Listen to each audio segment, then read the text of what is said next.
All right, we're ready. We have everybody here who's all ashore that's going to shore.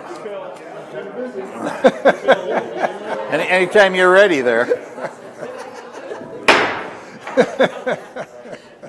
Please stand. Be careful, you'll break that. And remain standing for the moment of silence. I pledge allegiance to the flag of the United States of America and to the republic for which it stands, one nation, under God, indivisible, with liberty and justice for all.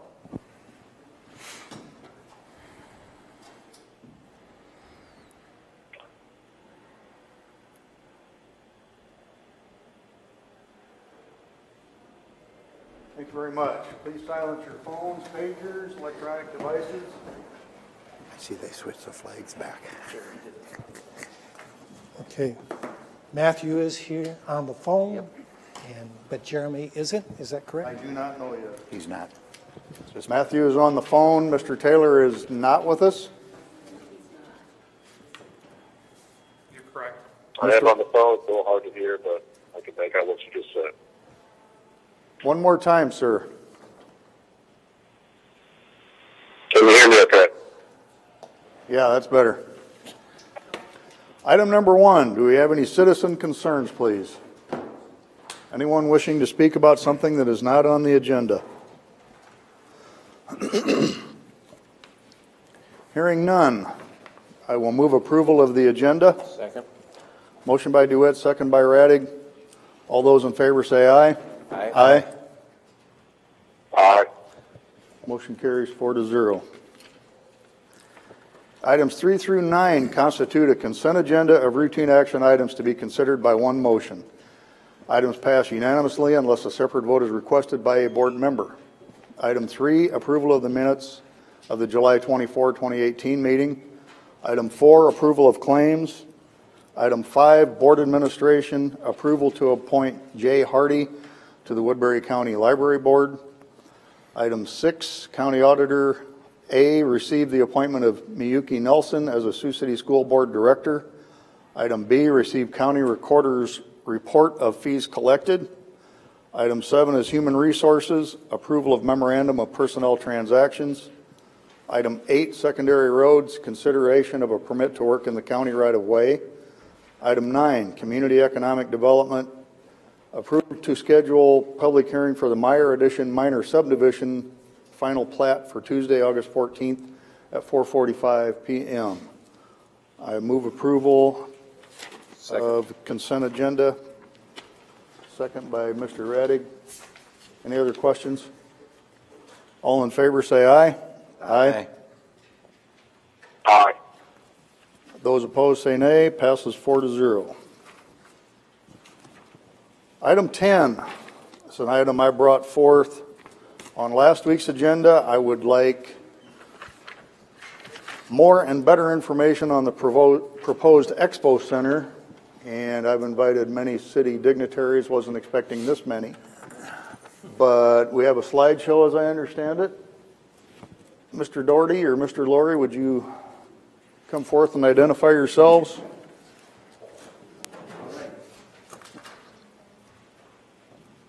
Hello. Does this sound okay? I'm Dirk Laurie, and presently I am the president of the Siouxland Expo Center. And Marty Doherty with the city. I'd like to introduce a couple of people that we have out here. We have from the Home Builders Association of Greater Siouxland, we have the President Terry Schlem, or Executive Director, I'm sorry if I got that wrong, and Steve Struthers, who is the Home Show Committee Chairman. We also have the Tri-State Revolution Soccer President, Matt Flannery. Did I get that right? Flannery. Yeah. And Rhonda Robson, she's on our board. She's the new Executive Director of the YMCA. If you haven't met her, she's really a wonderful person. We're glad to have her in the community. Anyhow, today we're doing a kind of an informational talk about the Siouxland Expo. If you have any questions, please interrupt me anytime that you feel like it. Anyhow, this is a project that's been going on for many, many years. There's a long history of it. It started way out in Mobile at the county fairgrounds. They tried to build Expo Center there. we finally got some financing and a plan and some land here in Sioux City, and so we've been working on this for probably 3 years. We're pretty excited about how the whole center has evolved and developed. It's not exactly the same as when it was first conceptualized, but through an awful lot of input from city leaders, people that are involved in these types of arenas, I think we've ended up developing the plan to something that's going to be very feasible. It's an innovative, dynamic new venue. It's designed to provide quality, flexible spaces for agriculture, recreational, major community events. One of the main purposes is to enhance the overall tourism appeal of the area, to bring people from outside the city into the city to spend money on our hotels and our restaurants. This funding is somewhat leveraged through the Iowa Reinvestment District program. Marty is the expert on that, and he can address that later. So this has been a combined effort of both public and private partnerships. Technically, it's being owned right now by the Siouxland Expo Center, but much of the management of it has been through the city management. This is going to be operated in partnership with the city. There's going to be about 100,000 square foot. It's been reduced from about 130,000 square foot from the original plan. It's a large, open arena in a very strategic and visible location. If we show some of the renderings of this later, you can see how visible it is from the interstate. I grew up in Sioux City, and I remember coming back from college in the early 70s and seeing a giant manure pile there. Well, that's where the Expo Center is going to be there. So I think we've improved quite a bit over the years. This is part of the Iowa Reinvestment District, and I'm sure you're familiar with that. The little green line there is what I think there's about, 25 acres of projects that we have there. Anything from the convention center hotel to what the some other restaurants and hotels and things of that sort. This is a huge project for the growth of Sioux City. Again, Marty can address that later. The idea of this is the money that we get from this reinvestment district can be used for financing these projects plus the Expo Center. There's 4 acre projects, a total of $13.5 million. I think the Expo Center is somewhere around $6.5 million of that. So this is a very flexible facility that is going to have an awful lot of different types of venues, but the main thing is that there's a lot of room there. This is not like the Tyson Center where there's shows going on and people are up in the stands and you have concerts. This is primarily for expos and large recreational events. We plan to have the home show there, and I think these people address that a little bit later on. RV shows, trade shows, pool and spa shows, car shows, even rodeos. I mean, we have the bull riding over at Tyson. You know, that will probably be located over there now. Dog shows, 4-H programs, health fairs. There's a variety of different programs and expos that we can put in this facility, many of which I've seen in other cities of our size, that type of venue. So we see this as being additive to the recreational and entertainment parts of Sioux City rather than competing with it. For instance, not really competing with the Tyson or the Convention Center as it is right now. So next is this has the capability, the flooring can be either cement, we can put basketball, volleyball courts on it, or we can also cover it with turf, with artificial turf. So, you know, in that environment, you can do a lot of different types of recreational events, soccer, baseball, volleyball, band practice, wrestling. We talked to the wrestling coach at Morningside. He's excited about this. Dancing and cheerleading practice, wrestling, field hockey, rugby, you name it. It's a large open arena with a very flexible type of flooring environment to it. We have pull-out stands for or seating that we can use for spectators. I think it's up to about 2,000 people. So what else is there in that? I'm going to turn this over to Marty. He's going to talk about the tourism value and the design and some of the financing of it. So thank you. Thanks, Stuart. This slide is just meant to show that, you know, we're celebrating the history of Siouxland and the Stockyards area as part of this, with agritourism is one of the features. That's a photograph of in the 1960s when Sioux City used to have a pork days on that same area, and they brought about 20,000 people every year to that. So I think we're kind of celebrating some of that past history with this new facility in a modern sense. So wanted also to mention this will be a connected and sustainable site. It will connect to our trail system over to the riverfront, and we're expanding trails in that whole area. It'll be very highly accessible and visible from the newly rebuilt interstate when that's all done here in about another year. And then we also want to mention that we did receive a number of grants. One of the grants we got was from the Iowa Department of Agriculture for Water Quality Initiative, which we intend to use to make sure that we follow best practices and make sure the environmental improvements are made there too. It's something that we can all be very proud of as a community. Some of the changes that Dirk mentioned that occurred over the last 6 months or so were mainly intended to address all the work that he and the board has done in researching the kinds of events and activities that will make sense there and that can be operated profitably. The changes that were made were to make the overall footprint smaller, but at the same time to significantly increase the size of the arena. We did improve the mechanical systems considerably, and at the same time we're retaining the character and the original planned uses of the facility as an Ag Expo Center. The benefits that we're seeing from that, those changes were obviously a lower initial construction cost, a more versatile space that can attract more types of events, which obviously helps the revenue. There was concern at one point about the amount of parking, so the smaller footprint allows for additional parking. Improved operational projections, and I know Dirk and the board members looked at a lot of these facilities around the Midwest to see what works, what will be successful in terms of the operational cost. We think that ensures long-term viability and a greater overall benefit to the community and to the entire region.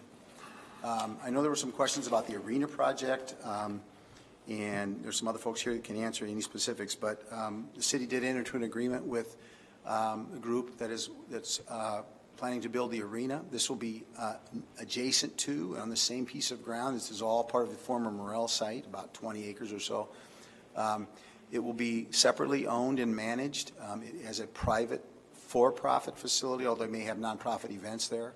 We are currently working closely with that group, working together, reviewing the potential benefits of how we can, the synergies and so on as we can work together, potential savings from eliminating any kind of redundant programs. We are working with them to plan to maximize the site layout itself and the shared parking, very, very critical to the final cost and so on. And there will be coordination of events. Some events may rent space in the other as well. So it gives us a lot of flexibility for some pretty dynamic future activities. Financially, this is kind of where it sits today. Source of funds between the city, $2 million there, plus the land itself, the county's commitment, the reinvestment district, 4 different grants that we have of $2.3 million. And I know there's been some publicity and so on about some of the people that withdrew their pledges, but we want to emphasize that as of today, we have 39 private businesses and individuals that have committed over $3 million in funds to this project. So that total is 15.3. I mean, it changes potentially every day, but that's the current total. So to get to 16 million, we need to have about another 700,000. And there are still some pretty substantial naming opportunities, including the naming of the whole facility. So we think we will be able to get there. Use of funds, current estimate is about 12 million. I want to emphasize the design is not completed yet, so there's still some variation that could occur there. But important to understand that the pledges and also the state funding and so on is over time. A lot of them are 10 years.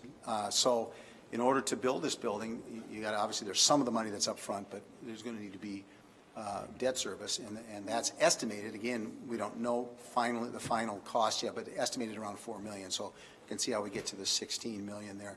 The financing itself will utilize up to 10 million in tax-exempt borrowing made possible through the commitment of the county as a pass-through and through a local bank. So the committee's been working with different banks on that. So that's sort of the side of it, on the financing side. Why is it important the county continue to support this project? Well, I think our experience has been, and I know the mayor would add to this, these large community projects just don't happen without public-private partnership, and that's what this facility allows us to do here. That's what this plan allows. The building will be owned by the Expo Center, a nonprofit, but the city and the county are key partners, critical partners to this. Again, I mentioned the funding is, a lot of that is over time, and the construction costs, we need to include the financing. So any loss or pullback on the county side would probably cause us to have to cut out some square footage or some element of the building itself. On the state side of things, I know that came up too. It's a long process. It was actually set up to be a long process, like a 2-year-long process. But our district plan, the reinvestment district, has been approved, but there were a number of contingencies in all the 4 different projects. So county support has been and we think still remains a key element of receiving Iowa Reinvestment District funding. It's part of the component that they looked for as we competed with other cities to be one of the cities that was chosen for this project, for this funding, sorry. We think there are strong regional benefits to this facility. It's not just Sioux City, it's a regional facility. It will generate a positive economic impact on a lot of businesses in the area. We did broaden our focus a little bit, and I think something that I work in economic development, we're seeing more and more. What's becoming really the most critical issue to our growth as a community and as a region is attracting people. We think facilities like this will help attract a skilled workforce, families, young professionals. That's really these kinds of quality of life amenities that, like the trails and riverfronts and Cone Park and those things, I know that the county's committed to a lot of parks, are critical to our ability to keep growing. We need people. That's the bottom line. So we do enjoy a lot of community support for this, and I guess at this time I'd like to ask Terry and Steve maybe to say a few words about the project and why it's important to the home builder. Good evening. My name is Terry Shelm. I'm with the Home Builders Association of Greater Siouxland. I am also a resident of Hornick, Iowa. I've lived in Hornick for 23 years, out in the rural area. But what I'd like to give you some information about our home show. I am the person that helps plan the home show for the Home Builders Association. We've been doing this this will be our 62nd home show. We do door prize giveaways, and I just went through those before I stopped in. And we do them hourly, and half were Sioux City, but half were outlying communities. So that kind of gives you a feel for, we feel like a regional event or a rural event that we pull people into the community. We feel it's a great service for the area. The home builders we've outgrown the convention center. We've got a waiting list, and we would love to be able to grow this event and move it into the Expo Center. We know that the vendors that we have many of them are from outlying areas also, but they have expressed to us that they could do bigger displays. They've got backing that if we could get them more space, they would love to grow this event. We're excited for sounds like some great parking with the building. And what else can I tell you? We're excited to grow this home show to the next level, but it certainly will take a building like this to do that. So if I could answer any questions. I'm Steve Struthers, Home Show Committee Chairperson. Been involved in the Home Builders Association for longer than I like to admit. The Home Show is the largest fundraising event that Home Builders Association undergoes, and we need to probably be able to have some uncertainty taken care of so we know where we're going in the future. That's the biggest thing for us. We've been at the convention center since, let's see, what is it, 89, I think. And it's worked well, but with the hotel coming in and taking parking space and things like that, they told us initially that our best place would be the Siouxland Expo Center. So we're kind of excited about that fact that we can grow the program a little bit and bring more people in. Terry talked a little bit about the number of people we have on a waiting list. I think it's over 270 still wanting to get in because we don't have space for it, along with the fact that we can expand the size and shape of the whole thing. So my concern is that if the county board decides to pull some funds that has been publicized, that the whole thing could kind of blow up and fizzle and go away. So we encourage you to do your part and see if you can stay with the program and with the funding. I don't know who this question should be pointed at, but what's the footprint of the convention center for square footage? Do you know? 42,000, so this would be more than double? Yeah, that's about what we can use. I think it's 54,000 total, isn't it? But I think, yeah. Yeah, we use the whole facility. The only thing we don't use is the offices, and so we use the whole facility. So the $100,000 event center would be, or the 100,000 square foot event center would be a big plus for us. And I think others too as well, because you know, you get your sports and camper shows, you've got your garden shows, you've got other things that would expand if they've given the right amount of space. So, anything else? Thank you. Obviously, this facility is also going to allow us to expand a lot of recreational programming and so on, so I'll ask Matt to come up and talk about his organization. Like I said, I'm the president of the local soccer club, Tri-State Revolution. We've got currently about 200 kids in our program, and basically we travel just about every weekend to go somewhere for a tournament, and we are not able to do a lot of stuff locally. The United Soccer that's out at the Riverside Park, that's anywhere from 600 to 900 kids depending upon the season. There's a soccer club across the river that also hosts 400 kids. So there's a lot of kids out there involved in soccer nowadays that probably wasn't the same, 10, 20, 30 years ago. We're excited about this. I'm a father of 4 and 14 and below, so we travel for basketball, volleyball, soccer just about every weekend. And so economically, this is a pretty big deal. I'll give you a couple of examples. Sioux Falls hosts an indoor tournament, which this facility will be used for in the wintertime. They host a boys tournament and a girls tournament. They have 92 teams for each one of those tournaments. They last typically Friday, Saturday, Sunday. And so you can imagine all the hotel rooms and the revenue from restaurants and gas stations and the whole shebang entertainment. Secondly, Brookings, South Dakota hosts a tournament, and they have 10 hotels in their community. They are booked solid from the time of sign up until the tournament all the way through. You have to go to Sioux Falls to get hotel rooms for the Brookings tournament. So smaller community that hosts soccer tournaments, hopefully you can see what the economic impact is on that. Indoor wise, hopefully we'd be able to host some tournaments in partnership with the folks in the center. Currently our space during the wintertime, we're using school gyms, long lines, both of which are few and far between to come by when we're competing with basketball and volleyball. There are two men's leagues that currently operate out of long lines at 3-month shots.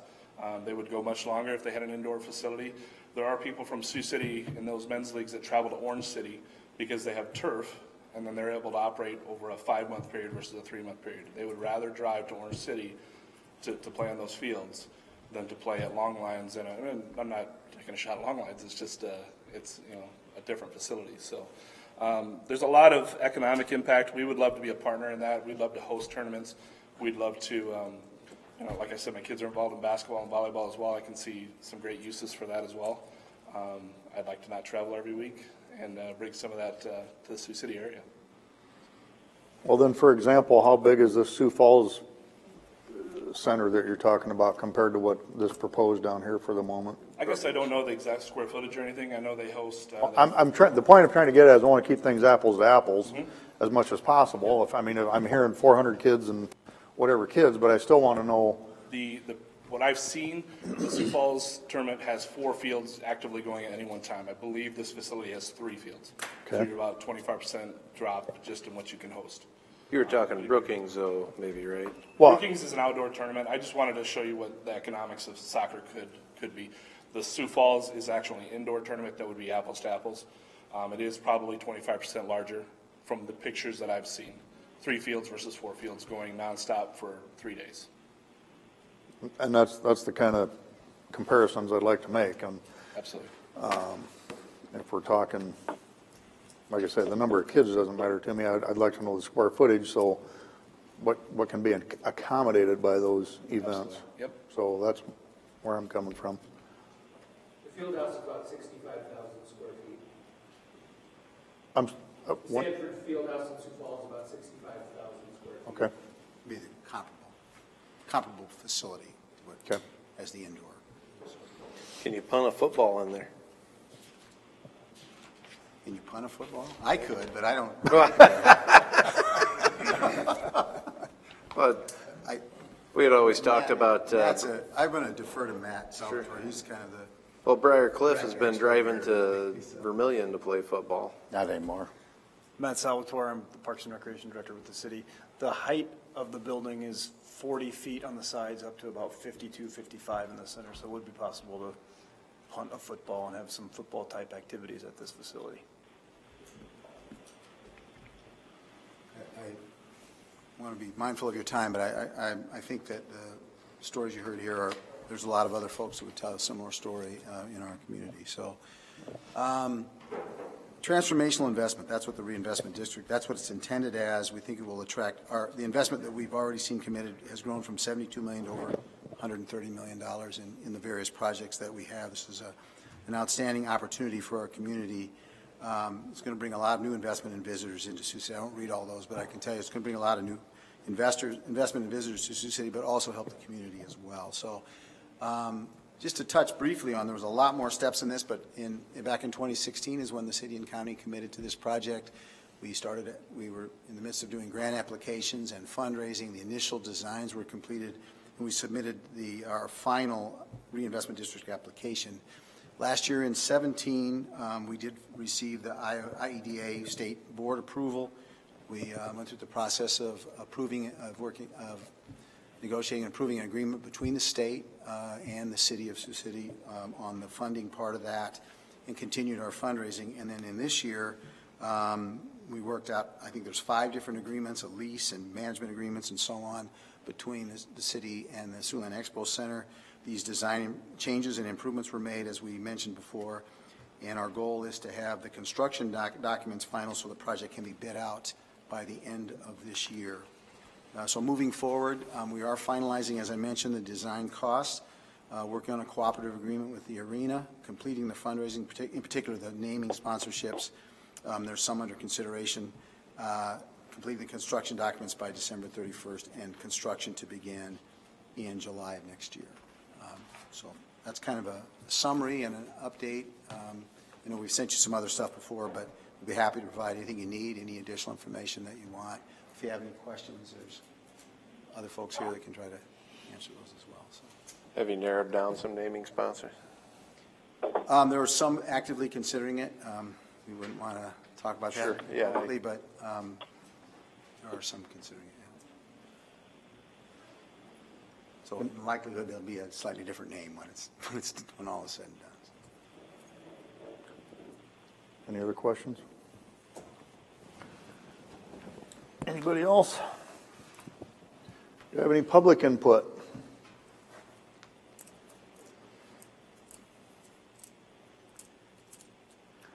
I will call it good for the moment. Thank you for your time. Thanks very much.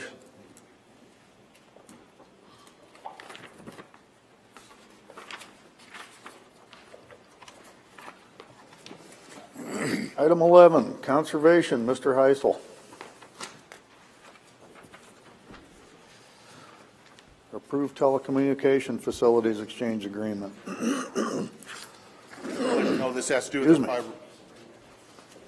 This has to do with our fiber optic that's getting run out the nature center, and this agreement is between the city of Sioux City and the county. We will hook into their fiber down near the Dairy Queen and get access, and they're allowing us to have access to fiber to get us back to the U drive here at the courthouse And then in exchange, they get 6 fibers, and that'll be dark for future use on their part. And then that's the city agreement. Then there's a railroad agreement, and to access across their property and get an easement there, they get 6 fibers. That'll be dark. So when they want to have fiber, they'll have to get an agreement with a utility company to hook those up. That gets us across their property, and then the rest will be in the DOT right away until we get out by the park, and there's a little bit of state property.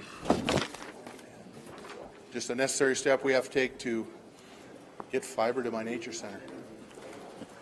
Long overdue. Yeah, very. Any questions? Pat, we don't need separate motions, do we, for each entity? What do you got? How many?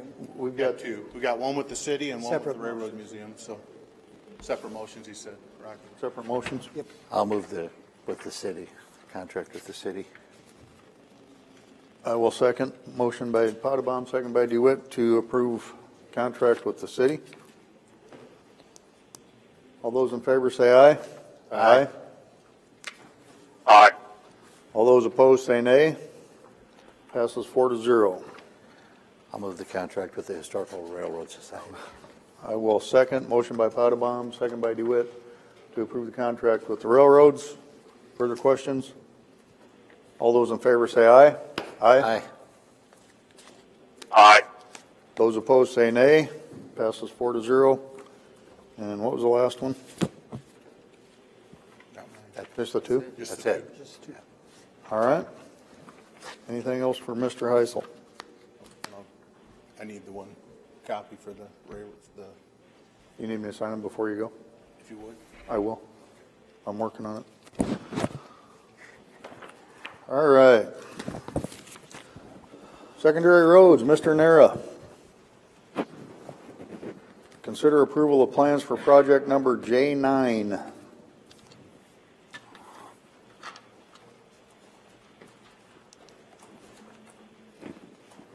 The plans for board consideration today for letting are for replacement of Bridge J9 on 170th Street. This bridge was damaged in the flash flooding they had in June of 2016. We have the money for the replacement. Design and permitting is completed. We're proposing an August 21st letting date. Recommend approval of the plans. I will move approval. Second. Did you say August 21st? Yes.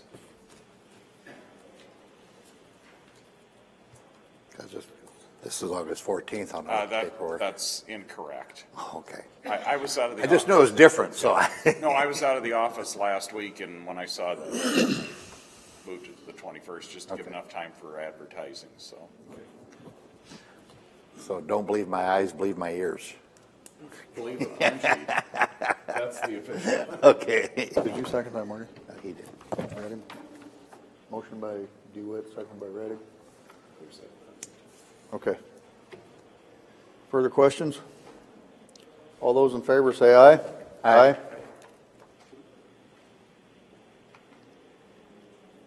Mr. Rung?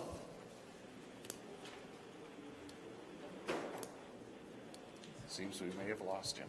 Those opposed say nay. Passes 3-0. Thank you. Thank you, Mark.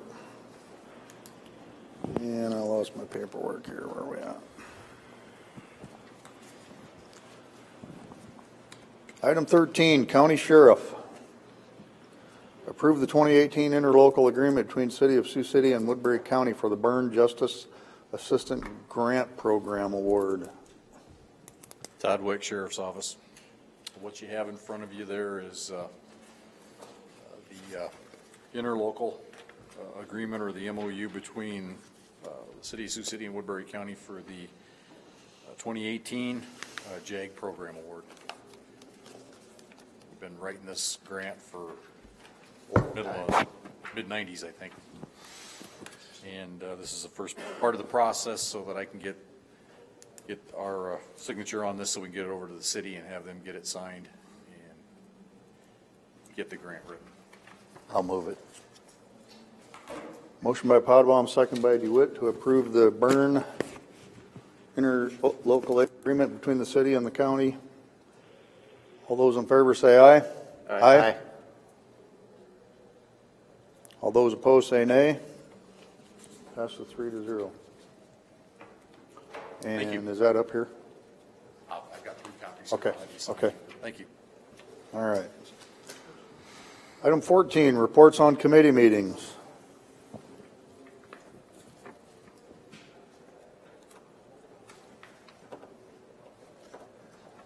We got our, oh yeah, when's the next meeting for Sioux Rivers? About a month. Okay. Do we have any citizen concerns? Just want to let you know that demos for the election equipment, we have some scheduled for 1:30 on Thursday, ES&S, and then at 10 o'clock on Friday morning, Adkins will be here.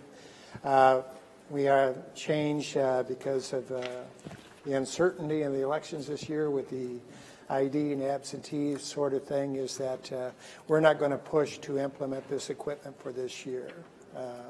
We are still moving forward with it, with the demonstrations, taking our time to go through that, but we're not going to try to push it as a result of that going on this year.